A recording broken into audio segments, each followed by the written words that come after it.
अस्सलामु अलैकुम वरहमतुल्लाहि वबरकातुहू। अज़ीज़ तालिबात, EVS फ़न माहौलियाती मुताला अव्वल का 18वां दिन ब्रिज कोर्स का है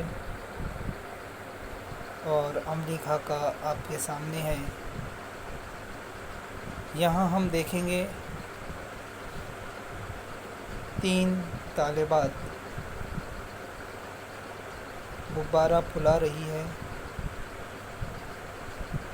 और ये सरगर्मी तालिबात अपने घर पर वालिदैन की निगरानी में कर सकती हैं।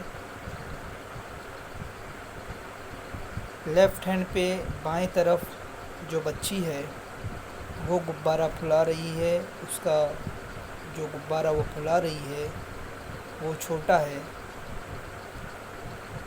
लेफ़्ट हैंड की तरफ से दूसरी जो बच्ची है वो भी गुब्बारा फुला रही है। उसका गुब्बारा थोड़ा बड़ा है और जैसे ही हम आगे बढ़ते हैं सीधे हाथ की तरफ, तो जो बच्ची गुब्बारा फुला रही है उसका गुब्बारा सबसे बड़ा है।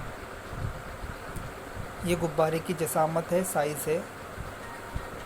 नंबर 1, गुब्बारे की शक्ल तब्दील होती गई क्या?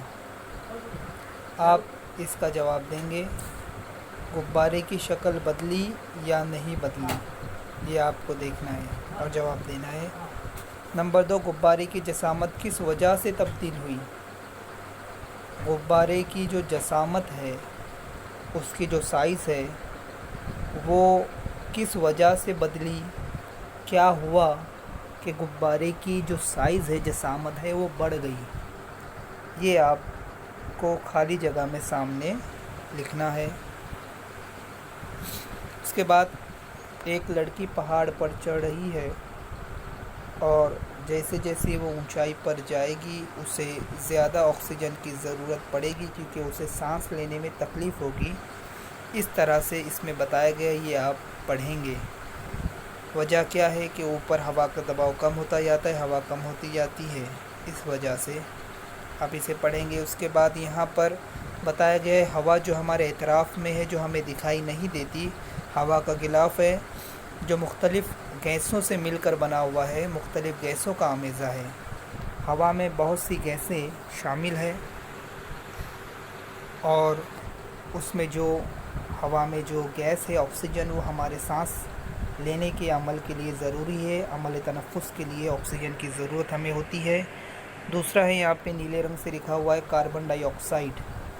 कार्बन डाइऑक्साइड ये नबातात की नशोनुमा के लिए बेहद ज़रूरी है। इसी गैस के ज़रिए नबातात अपनी नशोनुमा में इस गैस का इस्तेमाल करते हैं। ये गैस लेते हैं और अपनी नशोनुमा और नमो में इसे वो मददगार साबित करते हैं।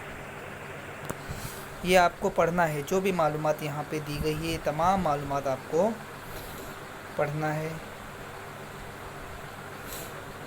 सरगर्मी ये जो दी गई है और इसके ज़रिए सांस लेने में कौन सी गैस हमारे जिस्म में जाती है, दाखिल होती है, वो बताया गया है। अब हम आते हैं सवाल नंबर 1। ज़ेल में हवाओं की खुसूसियात दी हुई हैं, उनके आगे उस गैस का नाम लिखें। नंबर 1, हवा में सबसे ज़्यादा जो गैस पाई जाती है, डैश, आगे खाली जगह है। आप यहाँ पर देख सकते हैं, ये जो यहाँ पर जो दायरा बना हुआ है उसमें गैस की मिक़दार बताई गई है। तो इसके ज़रिए भी आप समझ सकते हैं कि हवा में सबसे ज़्यादा गैस कौन सी है। और आप इसके लिए चौथी जमात की किताब का मुताला करेंगे तो आपको समझ में आ जाएगा। सवाल नंबर 2, सांस लेने के लिए अमल तनफ़ुस इस गैस का इस्तेमाल होता है। सांस लेने के लिए अमल तनफ़ुस के लिए इस गैस का इस्तेमाल होता है। वो गैस कौन सी है, आगे खाली जगह में आपको लिखना है। सांस लेने में कौन सी गैस इस्तेमाल होती है। नंबर 3, अनाज और नबातात की तैयारी में इस गैस का इस्तेमाल होता है। अनाज और नबातात की तैयारी में नबातात अपनी तैयारी के लिए, अपनी नशोनुमा के लिए इस गैस का इस्तेमाल करते हैं। उसी गैस के ऊपर वो डिपेंड है। खाली जगह में लिखेंगे। सवाल नंबर 2, झेल में एक दायरा दिया हुआ है। इस दायरे में मुख्तलिफ़ गैसों के लिए मुख्तलिफ़ रंग इस्तेमाल हुए हैं। किस गैस के लिए कौन सा रंग इस्तेमाल हुआ है? कौस दिया गया है, नाइट्रोजन, ऑक्सीजन, दीगर गैसें। कौस के अंदर यहाँ पर गैसों को रंगों से दिखाया गया है, गैसों को रंगों से ज़ाहिर किया गया है। अब ये आपको देखना है कि कौन सा रंग किस गैस के लिए इस्तेमाल हुआ है, कौन से रंग से किस गैस को बताया गया है।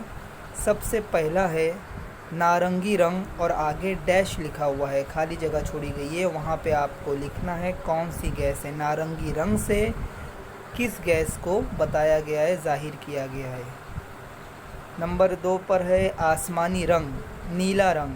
नीले रंग से कौन सी गैस को बताया गया है, ज़ाहिर किया गया है। नीले रंग के लिए, आसमानी रंग के लिए यहाँ पर कौन सी गैस आएगी। नीचे है तीसरा जर्द रंग, येलो, पीला रंग। पीले रंग के लिए कौन सी गैस है, ये आपको सामने खाली जगह में लिखना है। सवाल नंबर 4 हम देखते हैं। किस किस्म के कपड़ों के लिए कौन सा ज़िला मशहूर है? नीचे दिया हुआ है मशहूर कपड़े और सामने ज़िले का नाम। मुख्तलिफ़ कपड़ों के लिए मुख्तलिफ़ अज़ला, मुख्तलिफ़ ज़िले मशहूर हैं, के लिए मशहूर हैं। जैसे ऊनी कपड़ा किस ज़िले में ज़्यादा उस कपड़े की पैदावार होती है, उस ज़िले का नाम आएगा। सूती कपड़ा, मशहूर कपड़ा जैसे सूती कपड़ा हो गया, सूती कपड़े के लिए कौन सा ज़िला सबसे ज़्यादा पैदावार किस ज़िले में होती है, वो सामने उस ज़िले का नाम आएगा। इस तरीके से आपको इसे लिखना है। सवाल नंबर 4, मुख्तलिफ़ मौक़ों पर किस किस्म का लिबास इस्तेमाल करना चाहिए? नंबर 1, सीमा सर्द इलाके में सैर हो गई, आगे खाली जगह छोड़ी गई है, डैश है। सर्द इलाके में गई है तो वो कौन से किस तरह के कपड़े इस्तेमाल करेगी? वो ज़्यादा गर्म लिबास पहनेंगी या बहुत ठंड लगने वाला लिबास पहनेंगी, जैसे सूती कपड़े पहनेगी, ऊनी कपड़े पहनेगी, रेशमी कपड़े पहनेगी, मुख्तलिफ़ किस्म के, तो यहाँ पे लिखना है। नंबर 2, गर्मी के मौसम में रेहान मामा के घर जा रहा है। ज़्यादा गर्मी पड़ने वाली है, गर्मी पड़ रही है और इन दिनों वो अपने मामा के घर जा रहा है, तो वो सूती कपड़े इस्तेमाल करेगा, अपने साथ सूती कपड़े लेकर जाएगा, ऊनी कपड़े लेकर जाएगा, रेशमी कपड़े, या फिर दूसरे किस तरह के कपड़े लेके आएगा, वो आपको लिखना है। कपड़ों की, अगला है कपड़ों की किस्म। कपड़ों की किस्म बताइए। कपड़े मुख्तलिफ़ बाज़ार में हमें कपड़े मिलते हैं, मुख्तलिफ़ वैराइटियाँ, मुख्तलिफ़ किस्म के कपड़े मिलते हैं, सूती, ऊनी और भी तरह के बहुत सारे कपड़े। तो कपड़ों की अक़साम वहाँ पर आप लोगों को लिखनी है। नीचे दिया गया धागे की किस्म। कपड़े जिन धागों से बनते हैं वो धागों की किस्में लिखनी है यहाँ पर। जैसे बहुत सारे, यानी ऊन से बनता है, ऊनी कपड़ा ऊन से बनता है। सूती कपड़ा जो होता है वो सूत से बनता है, सूत धागे से, ऊन ये भी है। इसके अलावा रेशमी कपड़ा रेशम से तैयार होता है, और नायलॉन, रेयान, तो ये रेयान, नायलॉन वगैरह ये भी धागों की किस्में हैं, ये आप लिखेंगे। मुख्तलिफ़ किस्म के लिबास के बारे में, मुख्तलिफ़ किस्म के जो लिबास होते हैं, तो इसमें भी वही आएगा। आप लोग यानी इसे चौथी जमात का जो है आब व हवा और उसका अगला सबक धागों की अक़साम, तो इसके ज़रिए आपको सवालात के जवाबात मिल जाएंगे। अल्लाह हाफ़िज़।